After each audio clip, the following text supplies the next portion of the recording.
Right, so good evening, everybody. My name's Jaime Eisman from Trialia Foods, and tonight we are very proud and excited to host a wonderful, or I should say co-host, a wonderful wine tasting with Bellarine Estate. We will be joined tonight by Peter and son Julian Kenny down at the winery on the Bellarine Peninsula. And what we'll be doing is I'm going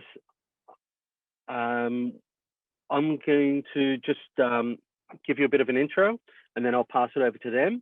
And we're going to, because it's quite a large group, we're going to keep everybody on mute.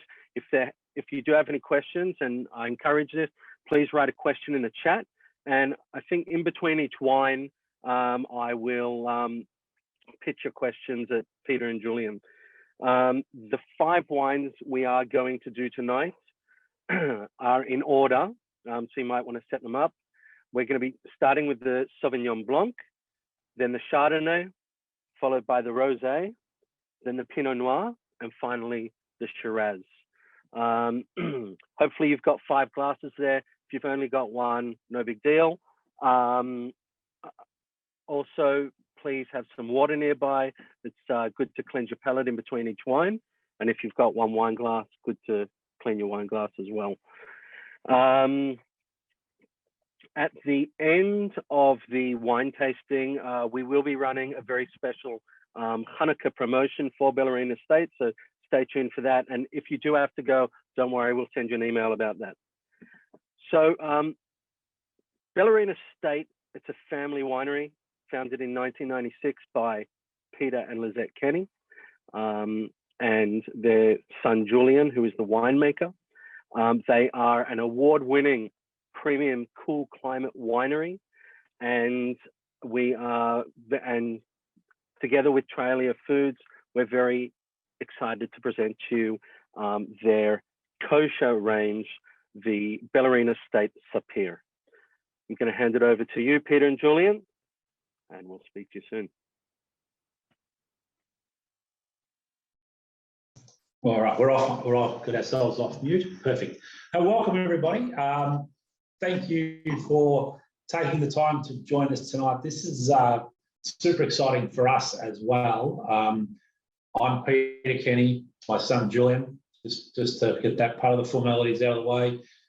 We've got a little 100-acre property down here on the Bellarine Peninsula, specialise in premium cool climate wines, Pinot Noir and Chardonnay in particular, but also a very, very good Shiraz region. Makes superb cool climate Australian Shiraz that I'd call more French style. And we can talk about that a little bit later on when we get over to Shiraz.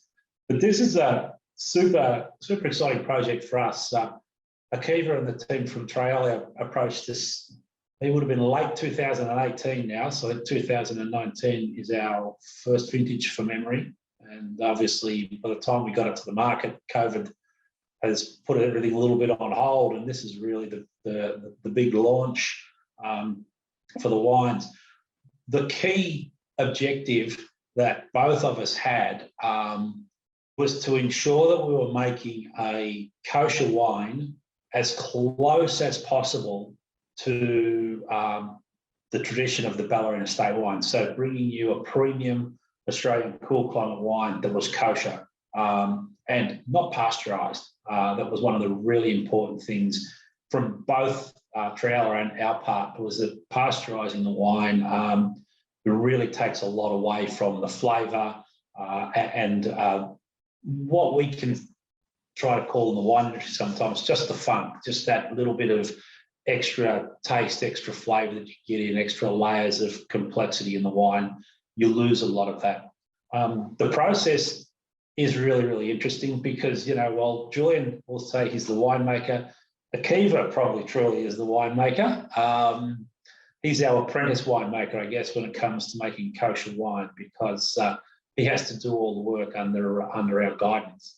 My suggestion is open up your Sauvignon Blanc and pour yourselves a tasting. We will step through the wines reasonably quickly, so don't pour a glass You don't want to have to scull the glass in a couple of minutes' time. So just pour yourself a nice tasting, and we'll just talk you through the palate, how it's made, where the grapes are from. They're all pretty much off our property here, but we'll tell you a little bit more about that as we go along.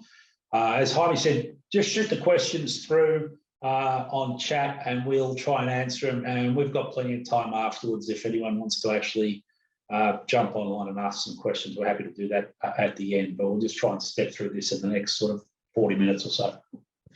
Yeah, so most of the wines that you're trying tonight, just to give you a bit of a background on them, 2019 vintage. The only exception to that is going to be the Chardonnay, which is the 2020. 2019 vintage in the region here was a particularly dry year, warmer than normal. So all of the grapes that were grown on the peninsula were quite small in size. Yields were lower, and as a result, you get far more intense fruit flavors. And particularly with the Sauvignon Blanc, it's on the riper end of the spectrum. So you're really getting into the tropical fruit end of this one, more passion fruit, sort of melon characters going on here, as opposed to what you might see from New Zealand style Sauvignon Blanc, which is going to be a bit grassier than this style of wine. And those riper fruit characters lent us in the winery to use a touch of oak on this wine. So we've done it in what would be a slight, what we would call a fumé style. So fumé goes back to the Poulet Fume Sauvignon Blancs of France, and using that little bit of oak. Fumé literally means smoke in French. So it's the smoky characters that you can get from the oak. This is quite lightly toasted, the oak influence in this one. So it's really just to build a bit of texture into the wine, give it a bit more depth, but leave the fruit as the hero still. So those beautiful tropical fruits still come forward on the wine. And that little bit of oak use in there just helps to build a bit more structure in the wine. Yes, so Fumé Blanc, as Julian said, originally it's French, but if you do a bit of research around the world, you'll probably find the claim to fame is in the Napa Valley in California. For some reason, they want to tell the world that they're the inventors of Fumé Blanc, but they're not. The other thing with this is quite a few of the kosher wines that we've tried that Kiva's given us from Israel are similar in style to this. Sometimes I've found them to be a little sweeter than what this is, but this is that slightly fuller style. So most of the wines that I've tried, kosher wines out of Israel, are on that riper side, which is what this is. We've distinctly gone riper because we don't want to make a New Zealand Sauvignon Blanc. Our sort of thought pattern on it is that if you want that New Zealand style Sauv Blanc, they do it really, really well. Stick with theirs if you want that real grassy character, but this is that more full style and really a good food wine. And goat's cheese, something light like that would pair extremely well with this wine. Yeah, even though it's riper, it still has a nice acid backbone to it, so it still leaves it refreshing on the palate. Yeah. And fermented dry, which I've noticed with a lot of kosher wines, can be a fair bit of residual sugar on the palate and a bit of sweetness in there. All the wines that you're trying tonight are fermented dry. So that being that all the sugar that was naturally in the grapes is fermented out, and there is no sugar left in the wines. And I don't know if there's any questions. There's no questions. There will just skip on and pour some Chardonnay if there's no questions coming up. And 2020, it's a slightly different vintage, a little cooler, a little longer, beautiful Chardonnay vintage on the Bellarine Peninsula. Geelong has a very distinct flavour profile in its Chardonnay, and I think this one's very true to that Geelong profile. And we use a restrained amount of oak, so you're not going to open this up and find a big oaky Australian style Chardonnay. We're running about 20% new oak on this. Yeah, I saw one question in the chat there, just why do more kosher wines have the residual sugar in there and more sugar? Not 100% sure. I mean, every winery has their own idea on how much sugar they leave in. Typically, the more commercial wineries will have more residual sugar in there because it softens the wines up and just makes them easy to drink and covers up any faults that might be in the wine. And particularly if you've got wines that are pasteurized, I'm assuming some of that sugar is going to be in there to sort of add like a little bit of sweetness and flavor to the wine. And also, may just be that the kosher market likes a little bit of sugar in their wines traditionally. I'm not 100% sure on that one from that point of view, but certainly we're finding that the general market is trying to get away from residual sugar in wines and going for the dry style wines. One of the things I find interesting on residual sugar is if you go into the US, my wife's from Texas, so we spend a bit of time in the US. You go and buy an Australian wine that you know, not picking any brands, but Penfolds, for argument's sake, at the lower end of the Penfolds price point, it's sort of the $12 through $25 price point of Penfolds wine. If you buy that, if you buy it in the US, it's quite sweet. The Americans have an extremely sweet palate, and so you'll find most commercial Australian wines going into that market are deliberately made with a lot of residual sugar, and it's quite interesting. I've purchased some Australian wines and thought, oh, I don't like this, yet I've drunk that same wine in Australia and it's been really nice. So they've had that sweetness.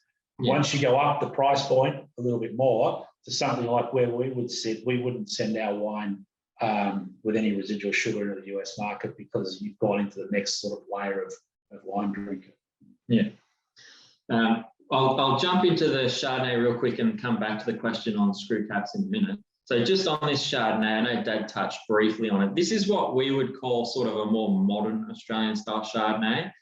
Sort of 15 years ago, Chardonnay was getting to the point where it was just oaked to the sense where you felt like you were nearly chewing on furniture. It was just so woody. And a lot of that was driven by the wine shows at the time. To get a gold medal or a trophy at a wine show, the judges were looking for wines that were just really heavily oaked. And the general consumer in Australia didn't particularly care that much for that style, but that's just what wineries were doing because they were trying to win trophies to sell wine. And then New Zealand came in with Sauvignon Blanc, and that really stripped away from the Australian Chardonnay market. And Chardonnay being our biggest white grown in the country, winemakers have had to really adapt and try and get it back to something that the consumers are actually wanting to go for again. So we've come back a lot on oak, going more fruit forward. So you're trying to get these beautiful, nice peach, nectarine characters in this wine. And the oak is still there. It's still present. You're getting those nice toasty characters on the nose. Nice little warmth in the palate. Yeah, good texture on the palate. And this wine also went through a full malolactic fermentation. And what that is the malic acid that's naturally present in the grapes. That's what gives you the really tart green apple characters.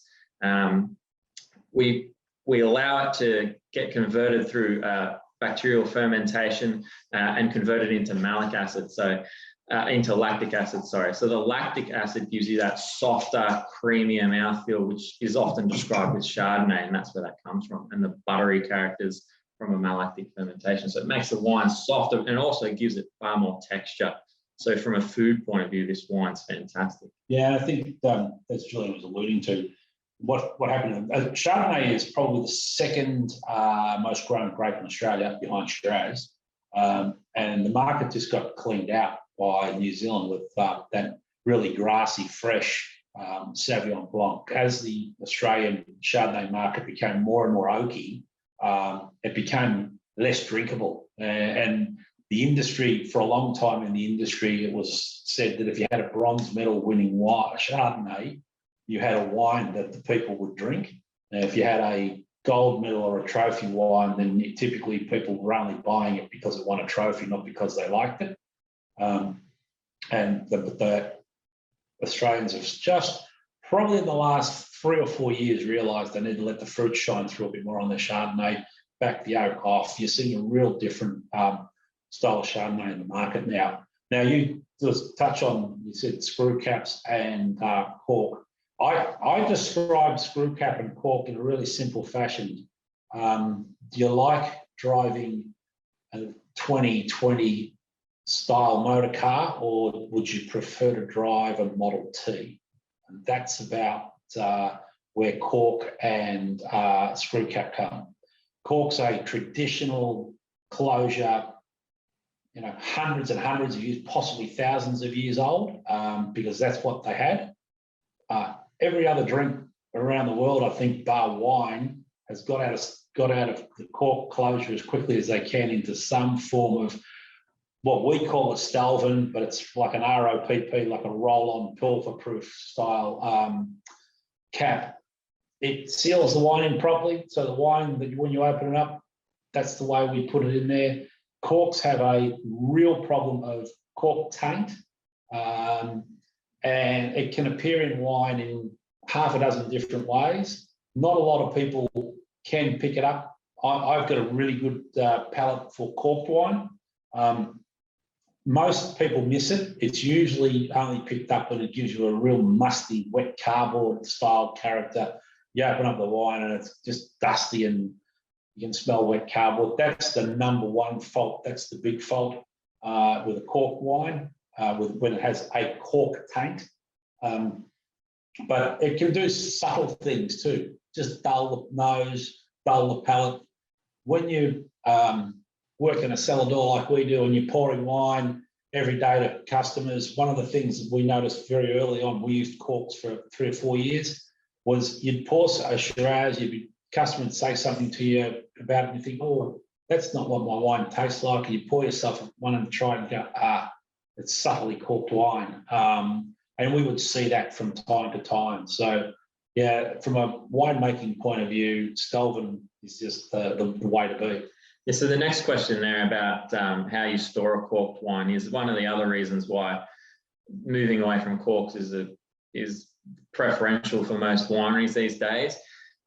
Because a cork is a porous material, it has to stay in contact with the wine in order to form the seal that it's supposed to. It has to stay wet. So that's why you traditionally see people storing wines on their side. With screw caps, that's not necessary because the cap is doing its job regardless of the orientation of the bottle. And that's one of the other big issues that people have with wines under cork is if they don't store them properly or the humidity is wrong when they're being stored as well, they can dry out a lot faster. You just get wines that, especially if you're trying to age them for a long period of time, if they're not stored really well, you'll have wines that are aged completely differently, one bottle to the other, and just don't reflect what that wine really should have tasted like. And that's why the screw cap is, I mean, in my opinion, it's a far superior closure to a cork. It obviously doesn't have the same romance that a cork does of pulling that cork out of a bottle, but that's really the only benefit of a cork is the romantic aspect of it. It's as Daz said, it's old technology that's just being held onto for the romantic aspect. So how long can we keep a bottle of wine once it's been open? We don't really know because it's not a problem for us. They don't last the night out. if your bottle's hanging around for too long, then it's not that great a wine, I guess. It's always a tough one, and it depends on the amount of wine left in the bottle to some degree. So once I've got one here. I've actually got a bottle here without a label that might show you something. I don't know if you can see this, but once you kind of drop below this part of the bottle, you're starting to expose a fairly big surface area to air. So the wine is going to start to oxidize quite quickly from that point.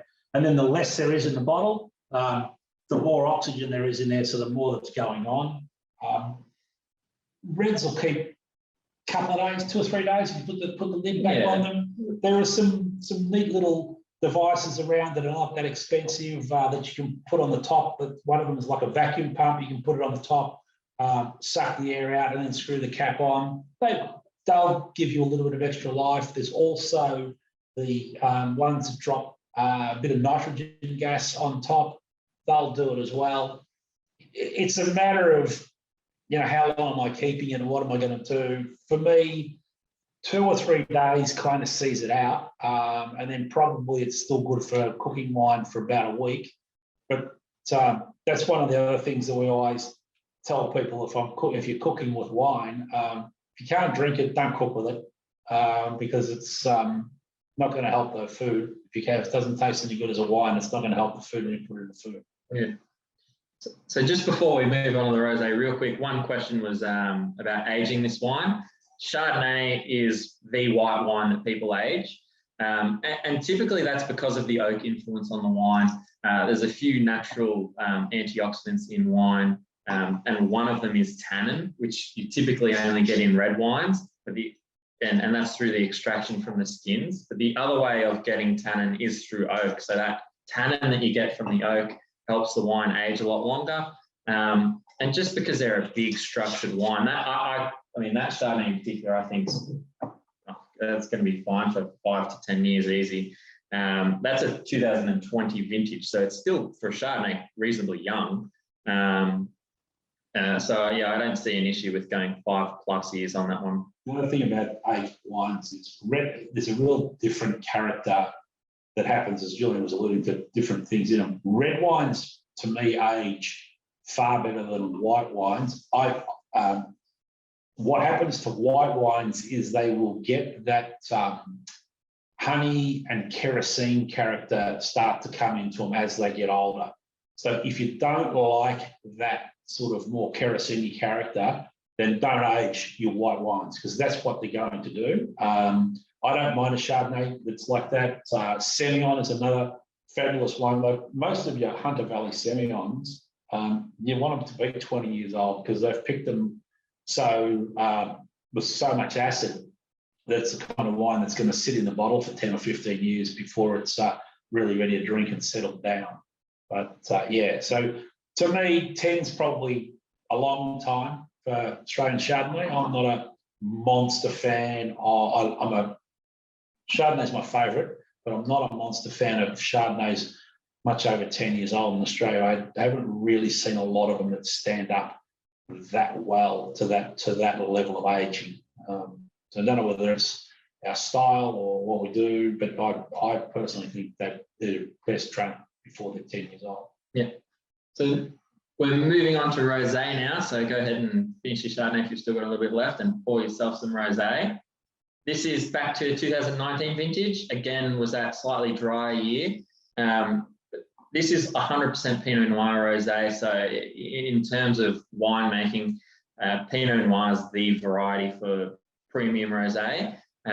We picked a little bit earlier than we do for our normal Pinot Noir, and that's typical of rosé making, trying to get those really light fruit characters into the wine. So those really delicate strawberry characters, particularly from Pinot Noir, a little bit of raspberry in there, and a nice, clean, crisp acid on the palate. This wine just goes straight into the press. Akiva runs the press, and we get to watch him do it. It's the best time of the year when Akiva's making the wines, because I get to stand back and just tell him what to do and watch. So pressed immediately, straight to stainless steel. So a lot of people traditionally think that a rosé is a blend of a red and a white, where a true traditional rosé is made purely from red grapes. And the reason why you get that rosé color is because we're picking slightly earlier, so the skins aren't quite as developed, and it goes immediately into the press to get separated off as juice. So the only part of the red grapes that actually have color is the skins. The flesh inside is still white. So in theory, if you remove the skin, you could make a white wine from red grapes. And so the idea with rosé is that before there's any time for that skin to leach a bit of color into the juice, we whack it in the press, get it pressed off, and try and get as little color as possible into the wine. And it helps to make the wine really nice and delicate, and you get those beautiful red fruit characters that you sometimes lose in a red wine. Cherry. I put some lovely cherry in this. Is there a little bit of oak? Did you guys put a little bit of oak in this? Yeah, we used a little bit of lightly toasted oak on this one again, just for a bit of structure. I mean, it's sort of hard to pick up on the palate. It's really just there to add a little bit of body to the wine, because we didn't want to take away from those beautiful fruit characters that the Pinot Noir gives you. And nice cold fermentation on this wine as well to preserve those characters as well. let me answer a couple of questions. Good spot for them. The first one that I'll go back to is, should you smell the wine before you taste it? Yeah, absolutely. And it's really important to give the glass a really good swirl, get the wine going around and really get your nose in and have a really good smell. Your palate will be determined by what you smell. So they always say if you hold your nose and eat an orange, it doesn't taste like an orange. You can't taste it because you can't smell it. Wine's very similar.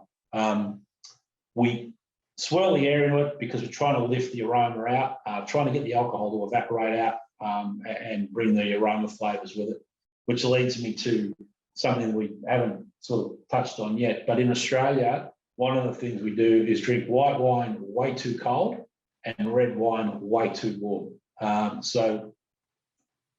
Your white wines, put them in the fridge overnight and bring them out to drink, and they're just way too cold. So for me, something like a Chardonnay would come off the shelf and go in the freezer for maybe 15, 20 minutes. That will be cold enough for Chardonnay.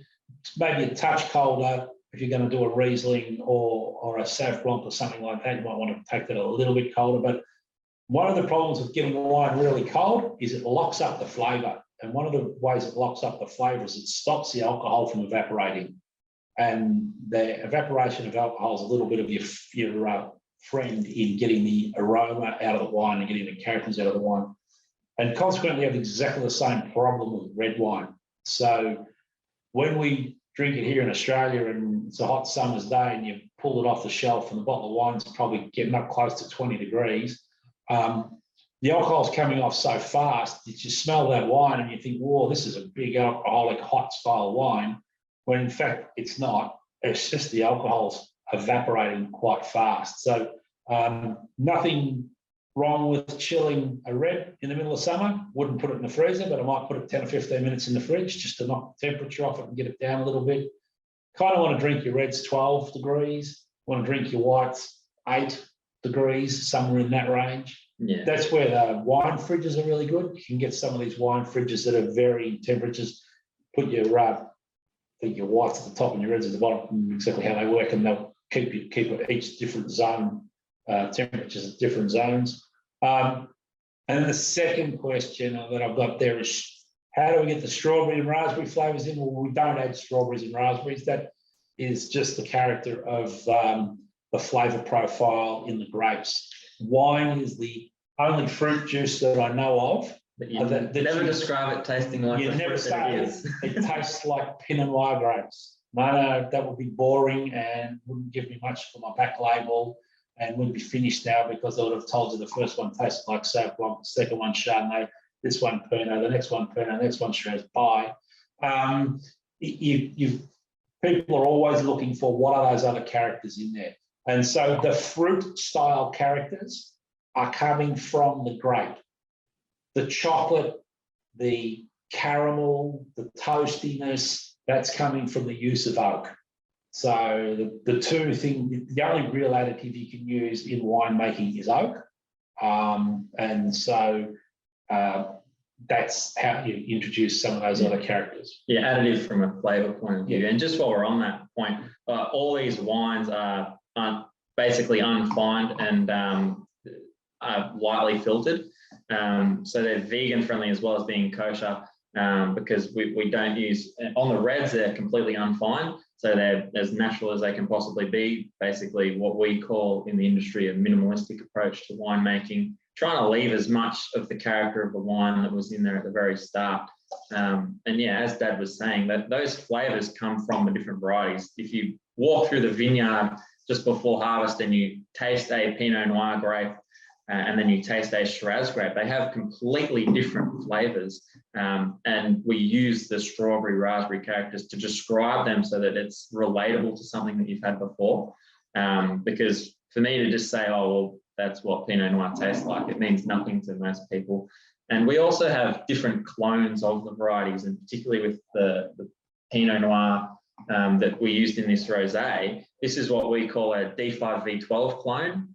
So it's a specific clone that is really well suited to making rosé because it gives more of the strawberry characters and those lighter fruit characters, whereas the Pinot Noir for the table style wine, the red wine that we're trying in a minute, that was using an MV6 clone. So a different clone of Pinot Noir that gives you some bigger, bolder characters, and more of those dark fruit cherry characters, which we'll go into now. So if you're ready to go ahead and go on a Pinot Noir, we'll finish the rosé and move on to that now while we're talking about that. So you've often seen on labels that there is milk and egg ingredients. Yeah, so they're all what we call fining agents. So they're used to remove things from the wine. Egg and milk are typically used to remove bitter characters from the wine, to soften them, and also as a clarification product. Gelatin is obviously another one, but you would obviously never see that in a kosher wine. And isinglass, which is a fish product, that's also used in a lot of commercial wines to fine them and help clarify them and just clean them up. But all of these fining agents strip out other flavors with them. So you lose some of the flavor that came from the grapes while you're doing that. So we go for as minimalistic approach as we can to try and keep the wines as true to the vineyard and the site that they're grown on as possible. We're also limited with some of the things we can do. There are some things at the moment that we struggle with or can't do because we can't find a kosher product to do it. We've been quite lucky when Julian was talking before about the Chardonnay being 100% malolactic fermentation. Sometimes we can get that to go wild, but we can't actually. We don't actually have a kosher malolactic bug to put in. So we hope like crazy that it goes wild. Usually in most wineries it will, but there's always occasions when it doesn't. And there are just some other odds and sods along the way with citric acids that can be a problem. Yeah, no citric acid. I mean, all of these things we don't use in our own wines. So we don't, in our own wines, they're all vegan friendly as well. So they don't have any animal fining agents in them either. And which, I mean, these wines are made pretty much identically. Yeah. Apart from some yeast. So we're restrained in some specific strains of yeast that we can use for the kosher wines as opposed to ours. But a lot of our premium wines are done using what we call wild fermentations anyway. So it's the natural yeasts that are in the environment, on the grapes in the vineyard, that actually do the job for us. And so they're what we would usually use in our premium wines, and so works good in the kosher wines as well. And we use some of the kosher yeasts we use in our wine as well, because we've found that those strains work really well. The other thing that's quite interesting is that wineries, I consider in general, are clean, but they're far from what you would consider sterile. Because of the higher alcohol content and the pH of wine, you're less likely that something will grow. So you're not sterile like you might be in a brewery, or you might be in a butcher's shop or a cheese factory or something like that. But to make kosher wine, because we use the same equipment to make our wine that we use to make kosher wine, in most cases, we have to sterilize it. So the interesting thing that we found out of that after the first vintage is it actually lifted the profile of our own wine higher than where we had it before. And we can only surmise that there are some bugs, natural bugs in the winery environment that get a chance to get started and maybe eat away at an aroma profile or a flavor profile, but they get killed off in the process as the alcohol content and the pH rises in your fermentation process. So they don't destroy the wine, but we think that probably what's happening is they're eating away little bits and pieces here. Now that we've this basically sterile environment because of the kosher process, we're seeing flavours and aromas that we just weren't seeing before. And so the wine has just got that sort of next level. But so it's been a win all round from our point of view. Not only do you get to make a kosher wine for a specific market, it's actually enhanced what we're doing at our end as well. So moving on to the Pinot Noir now, if you've already poured it out. As I said before and touched on 2019 being a really dry year, it's influenced the reds more than it has the white. Because we've got those really small grapes from a dry year, you're getting a far higher skin to juice ratio in the ferments because the reds are processed on the skin. So as opposed to the whites where they go into the press, get pressed off as juice and ferment as juice, the reds go straight into a tank with the skins and all. It's all mixed in together. And that's where you're getting the color and the tannin in the wine. So the tannin is what you would describe as that drying sensation that you get on your mouth, on your tongue, like almost a chalky feeling. That's extracted from the skins. And so in a year where it's drier, you'll get wines that are bigger in color, they're darker, and they're stronger in the tannins. So as I touched on before, tannins are also the biggest natural antioxidant you get in wine. So in red wine in particular, those tannins that you're getting on this wine will help it age really well. So that question about aging before, both these reds that you're going to try, I think are fantastic candidates for aging off of that dry year. I would say easily 10 years for probably both of them, if not at least 5 for the Pinot Noir. I think they'll be fantastic. It's got these really deep, dark characters to it as well. So Pinot Noir can sometimes be a bit light and on the wishy-washy side, but that dry year, and particularly the soil that we have here is a really dark volcanic base. So we're typically a little bit heavier, particularly, as I said, with this clone, the MV6 clone. It's more of those deeper cherry characters going on. And a nice oak influence on this wine too. It's not over the top, but it definitely gives it some of those nice warm, toasty characters. Don't be scared to decant these.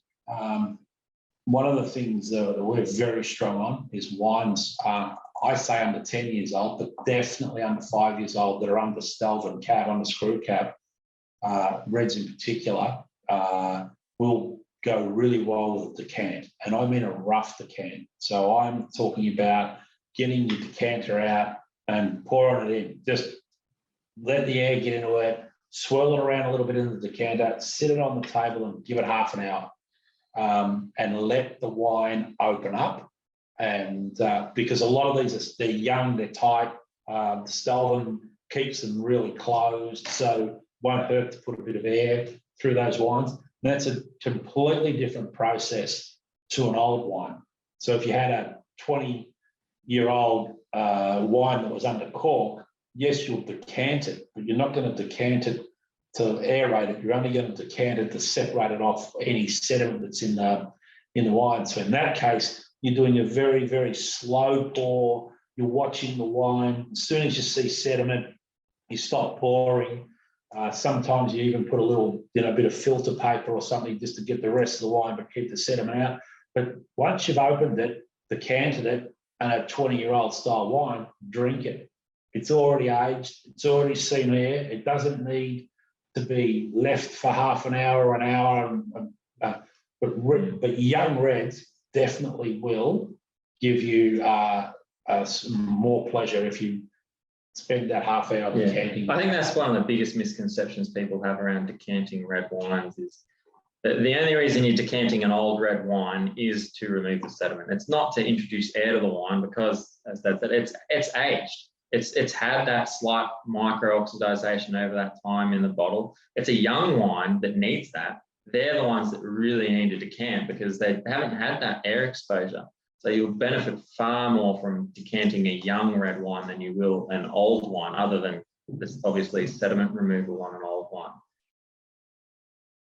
And just if you are noticing, we're pouring out of the 750ml bottles, and I know you've got the 187, it's exactly the same wine. So one of the things that we did was put it's exactly the same wine gone into the 187s as in the 750s. So we had these smaller bottles to do a bit of this style of promotion to get it out to you. And I don't know how much of that Akiva and the crew have got left, but they're not a bad thing to have around, especially for people who are asking the question of how long will a bottle of the wine last after you've opened it.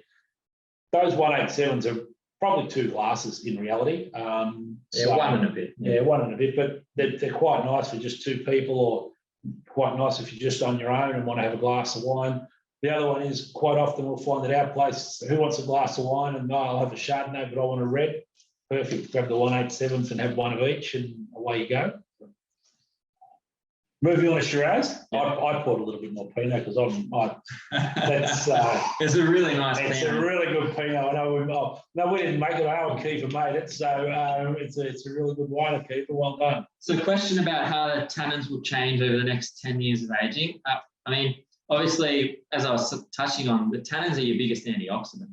So, as that wine slowly oxidizes in the bottle, gets that micro-oxidization, those tannins will soften because they'll interact with the oxygen and they'll get broken down. And that's why typically you see wines like Shiraz, Cabernet, which are thick skin varieties. So they're naturally higher in tannin content. They're typically the wines that people say, yeah, age it for 10 years, age it for 20 years, because they're really high in tannin. And that helps them age for a long period of time. Pinot Noir can lack in tannin a lot of the time. So it's typically one that maybe 5 to 10 years, if it's on the low side, can age a little bit quick. But that wine, because it's got that tannin in there, will age better and will last longer over that period of time. It won't sort of die off as quick as it might have if it was from maybe a cooler, wetter year. The Pinot Noir off our property is, we're on a black basalt soil over limestone, and Pinot off our property here tends to be on the heavier and riper and richer style. So we'll quite often have people, we'll pour Pinot to them and they'll say, oh, no, I didn't want the Shiraz, I want the Pinot, because of its darker colour and more dark cherry flavours. Now, that's Pinot to me is a real stylistic wine, and depending on how you like it, this may not be, we're on the Shiraz now, but our Pinot may not be your style. You might like that lighter strawberry style, but the lighter strawberry ones won't age anywhere near as well as these dark cherry and bigger style ones. And yeah, I think the Shiraz is good. Yeah, someone likes it. I mean, we're known as a Pinot Chardonnay area, but to be honest, I think some of the Shirazes that come out of this region are really good. I mean, they're sort of, it's hard because in the Australian market, a lot of people see Barossa style Shirazes, warmer climate ones, these big, overripe, plummy fruit bomb wines. Whereas the Rhone Valley Shirazes, your French Shirazes, are more this style. It's a cooler style wine. So it's got these spicier, savoury characters in there, sort of those cherry, juicier fruits going on. This is straight Shiraz. Yeah, just straight Shiraz. And they're not over the top on oak. So this wine's got a good oak influence in there. You're getting those nice sort of, a little bit of American oak on this wine too. So all of the other wines previously have been solely French oak. This wine saw a little bit of American and French oak in there. So that American oak is what gives you that slight sort of vanilla sweetness to the wine. Vanilla, yeah, the real sweet vanilla. As well as the toasty characters in there, and really complements the riper fruit characters and the spicy characters that you get from cool climate Shiraz, those sort of peppery notes. I think this is a cracker of a wine. This one's actually a touch different to our Bellarine, to our what we call our two white Shiraz. It's supposed to have that little hint of American oak on it. And our Bellarine one is all French oak with a little touch of Viognier, which is the true sort of Rhone Valley style. They have sort of Viognier, Roussanne. So they're both white wines, the white grapes they put in their Shiraz. This is what I call my style. I like that little bit of American oak. I think it just fills the Shiraz out a little bit. It probably makes it a touch more Australian than it does French, because the French will never put American oak in their wine. So I just think that's more out of pride than anything. absolutely out of pride. And so differences too, just a quick one to sort of to talk about there. American oak is not as tight a grain as French oak. So very similar tree, but the American oak grows much faster. And so it has a much more open grain. So it imparts its flavour extremely quickly. So when you're using it, you've got to be very careful because you can overpower a wine very quickly with American oak. And that's why you don't see it used a lot. Certainly heavily used in the Barossa because there's big Shiraz in the Barossa. So it'll take oodles and oodles of American oak. Whereas that tight grain French oak takes a long time to impart the oak. It takes a long time for the wine to penetrate the oak surface. Shiraz, as we're just sort of touching on, is probably one of the most versatile grapes out there. It will ripen in a warm climate, places like the Barossa and Heathcote, Bendigo region, ripens up, gets 14, 15 Beaumet, plummy, jammy, makes that what traditionally is called an Australian Shiraz, that, as Julian described it, that fruit bomb. You have a mouthful of it and it goes bang, and then everything's all over from there because it really doesn't matter what you eat or what you do, that Shiraz is just taken completely over. But in cooler climates like where we are, it also ripens, but it ripens with different flavour profiles. Still get a little bit of plumminess, but you see a lot more spice, black pepper, white pepper, those kinds of characters that more what I call more elegance in the wine, and it's better suited, I think, to food than even the big. Big Australian. Anyone ever says you get a big Australian Shiraz, or you got to have a big steak. That's about all. And that's about all it will go with because it'll kill anything else. This will go right across the board. If you want to have fish, this will go with fish. If you want to have steak, this will go with steak. The other thing it goes really well with is chocolate. Dark chocolate. Dark chocolate. So I don't know if anyone's got any dark chocolate, but if you do and you want to race and grab a bit, now is a perfect time to just try a bit of dark chocolate and then jump onto this Shiraz. It's a good excuse to have some chocolate too. We'll see how chocolate and Shiraz pair. Yeah, someone's got to see someone holding chocolate. I'd love to know. I think it's Neil. I know it's not Neil, but Neil's one there. 99%. Yeah, so there you go. 99% cocoa. So if you try that with a Shiraz, you see a completely different sort of working with that. Why raise it? I raise it because quite often you're out having a meal, halfway through the main, want another bottle of wine, not sure whether you're going to finish it before the mains are over. If the restaurant you're at's got a nice chocolate dessert, then get another bottle of Shiraz because you can drink it through the dessert because it'll work really well. Don't get a sweet chocolate dessert. So it needs to be that more chocolate savoury bit of savoury side of chocolate dessert. Mud cake, brownie, that kind of thing will go really well with it. So there was a question about the years on the labels and how long the wines are aged in the winery. The year that's on the label is the year that the grapes were harvested. So when the wine says it's a 2019, it means the grapes were harvested in 2019. Now these wines spent about 11, 12 months aging with oak, so which is pretty typical. That's how long we age all of our reds for. Typically what happens because we're a small winery, typically what happens in the winery is they get aged and then they get bottled just prior to the next vintage to free up the tank space for the next year. And there's two sort of reasons for that. One is you're getting the longer time with the oak. And then the other reason for that is that you don't want your tanks empty for too long as well, because then it just gives a reason, an area for something to start growing in your tanks as well if you're not keeping them clean all the time. So if you're emptying them just before you're filling them, that's the perfect scenario. And that's why you see most wines are aged for 11 to 12 months.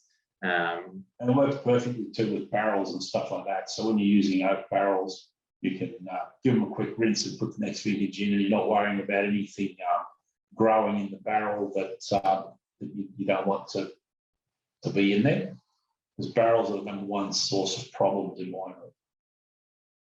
So that's that wraps us up on wine. That takes us to the end of the wine. Someone asked a question about export. That's the goal, I think, isn't it, Akiva? We're trying to crack a couple of other markets, but we just want the number one goal we started with, as I said right at the start, was to make an Australian kosher wine that was true Australian flavours and not compromise anything that we were doing in the winery to make wine. And we, you know, I mean, we've made them, but we're pretty proud. We think these are there. We've got some.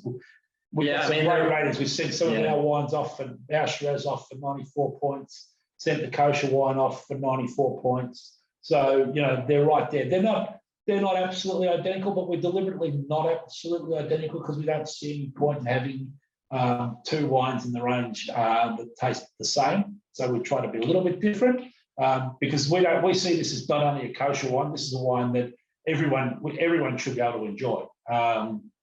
But obviously it's kosher, so from the market, the kosher market, it's there to drink. Mm-hmm. The next goal was to establish it in the Australian market, and we've just struggled a little bit with COVID. It's kind of locked everybody up for a couple of years, and so it's out there now. And then the goal after that is we would like to take it to the get it into some other markets. So hopefully we can send some of this back to Israel and go that way with it. That'd be fabulous. So, question about places to buy equipment for winemaking and where to find recipes. I mean, recipes are sort of that. No one really has a true recipe because every year is different. How much wine do you want to make? Who asked the question? How much wine?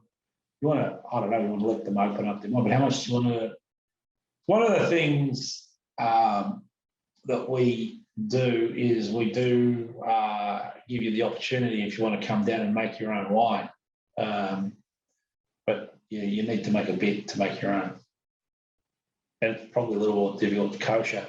You have to talk to Akiva about that. Yeah, you have to talk to Akiva about how you make the kosher part of it. You have to sort of lock in with them. But we do have 2 or 3 people who get involved with us that make their own couple of 100 litres of wine a year, typically Shiraz. So yeah, we could certainly do that. Otherwise, wine equipment. There's a wine equipment. There's a couple of places in Coburg that do that, and if you Google sort of home winemaking, they'll pop up. But it really depends on how much you want to make, because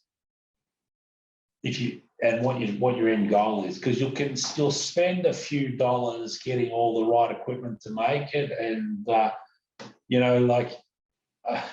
I look at the amount of money that I've spent setting this winery up. I could sit and drink Grange every night of the week and have a lot of money left over.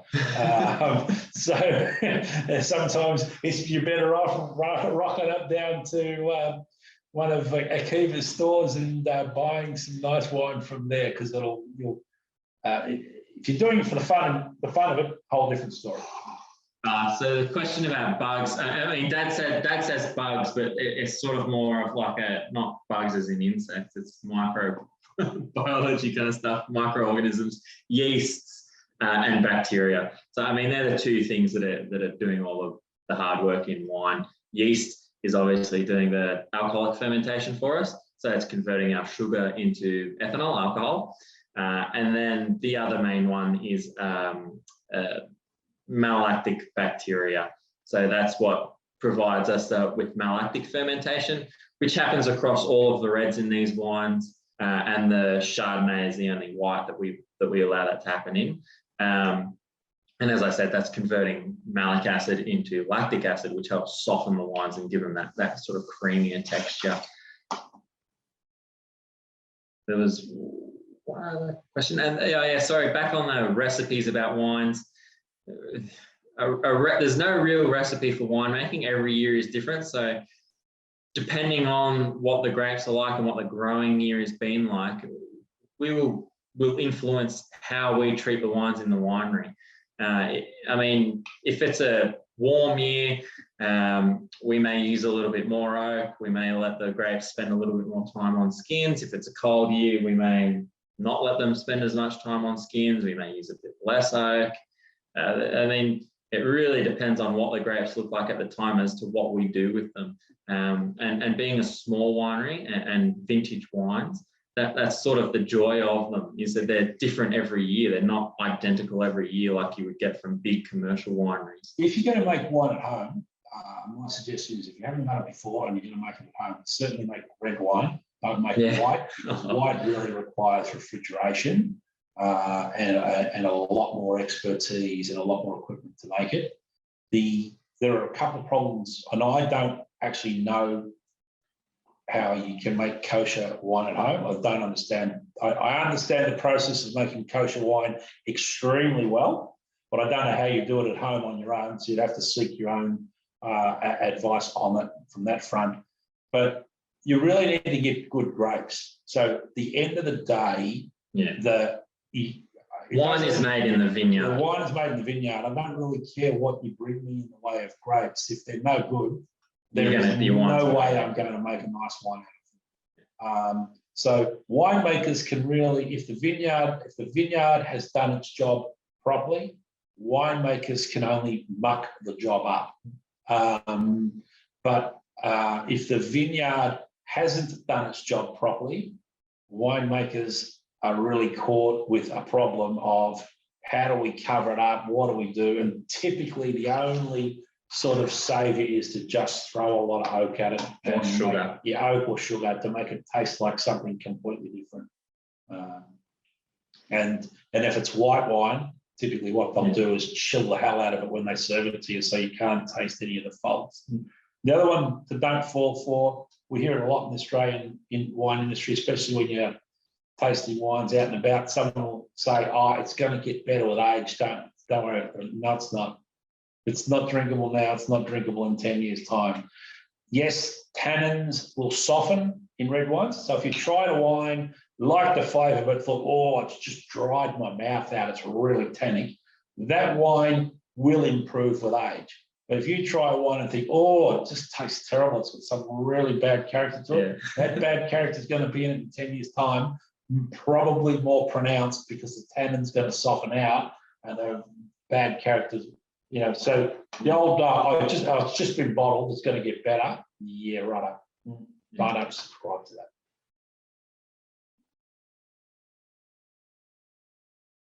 So there was a question here about, do you have a cellar door? We do have a cellar door. We don't have the kosher wines at our cellar door. We don't typically taste them. Obviously, I mean, the biggest thing for us is that we would be tasting a lot of wines, so doing our non-kosher wines and the kosher wines. So we don't taste the kosher wines at our cellar door because the moment we open them, they're not kosher.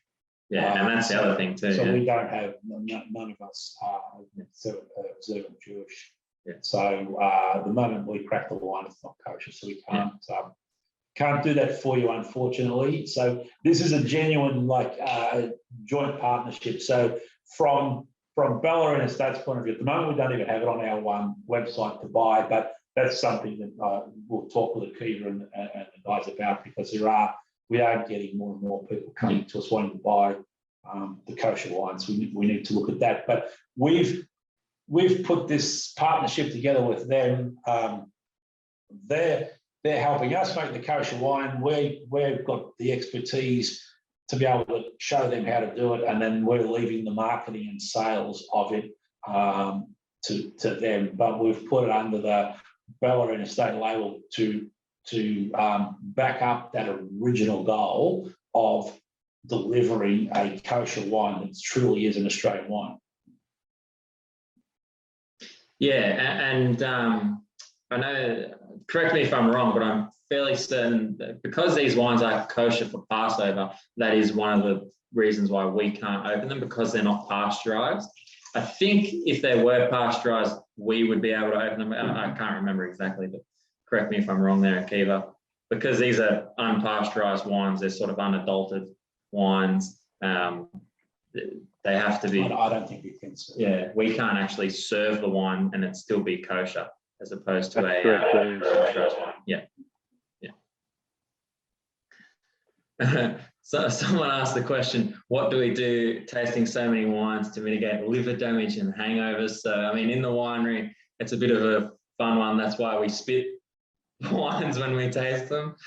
Some people think it's rude that we're just spitting wine out and wasting it. But I mean, if I'm trying 100 different wines in the winery out of tanks, obviously, if I were to swallow every one, I'd be well and truly done by the first sort of 10, 20 and wouldn't be doing much of my job by the end of it. So, yeah, I mean, I don't drink as much wine as I obviously taste.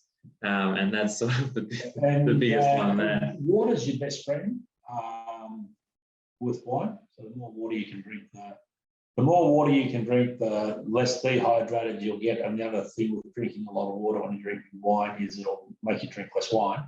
And then there's a couple of things about hangovers or headaches with wine. But a lot of people ask us, I've had a headache the next morning. Well, the number one reason for having a headache the next morning after drinking wine is the actual amount of wine you drank. But some people are allergic to some of the things that are in wine, in particular histamines and so on. And they're natural. I mean, the histamines that are in wine are naturally in there. That's not something that have gotten in there through additives or whatever. It's just naturally in the grapes. So particularly red wines, you can be sensitive to it. So the whole idea of, I know it's like a old wives' tale, you have an aspirin when you have your red wine. If you suffer from headaches, it's actually not always as crazy as it seems. And then sulfur is the other one as well, which these wines are really, we use as minimal sulfur as possible in these wines. So from comparing this to a commercial wine, you would be seeing probably at least half the amount of SO2 in these wines that you would get from most commercial wines, particularly if they're a sweet wine. So that residual sugar that's in the wine is going to require that wine to have more sulfur in it to stop something from growing in the bottle. And that's one of the reasons why most wines traditionally are fermented dry, because you then don't have to add as much sulfur to that wine to stop it from having problems down the track.